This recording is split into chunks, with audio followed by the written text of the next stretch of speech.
How are you enjoying this unique event?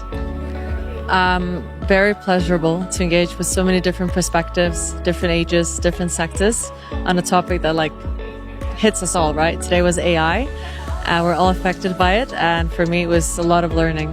I think one of the things that makes this event unique is the caliber of people that are in the room. I've done a lot. I've been to a lot of networking events. I've been invited to join a lot of councils and a lot of groups. And I've never been part of an institution that has been able to bring people together the way that United World Leaders has. And that directly aligned with my work in artificial intelligence to say AI is currently being used to bifurcate or split people to cause tension, but it can be used to implement good and improve our communities. There was a meeting I was at several days ago where we were speaking with several key international presidents about how to rebuild certain economies that have been war-torn. And those types of conversations can only happen with key people where you actually see momentum and you see those come to fruition. We are very optimistic that this will result very important projects for the nations, for the people. But one of the things that this group brings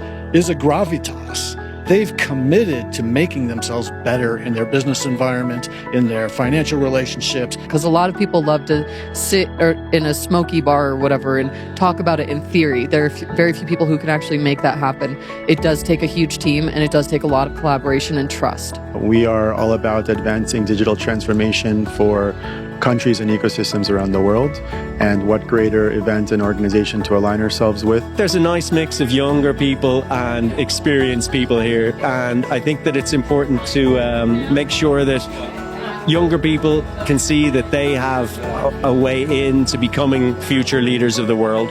The world needs institutions that bring different people together to discuss from different angles how to tackle many issues, many problems. With your experience of being a Prime Minister of Montenegro, please, can you share what does it mean for you to be a leader?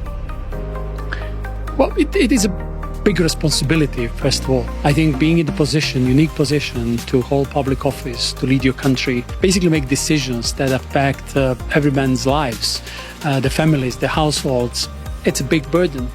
But I think as long as you do that while keeping in mind right values, whatever decision you're going to take, I think eventually it will bring about some good outcome. If there was something that you would tell all the people all over the world, what would you say to them?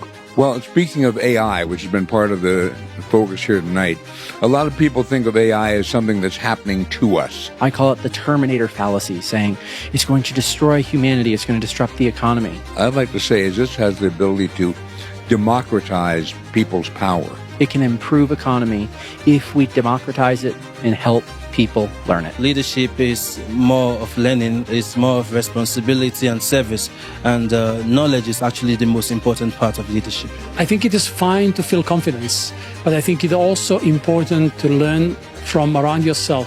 This is our planet. This is our humanity. I don't know if we get another shot. I want a world that's peaceful, that's stable, where all human rights are protected and we can live in a very safe, happy world. It's super important to unite between academics, politics, NGOs, companies. Everyone needs to basically unite behind a shared vision of how we want to tackle that problem. I cannot emphasize enough the importance for multilateral dialogue in today's world. Human rights, the medical rights, the educational rights, we have to unite at least in this. I believe that it's very important to get people united.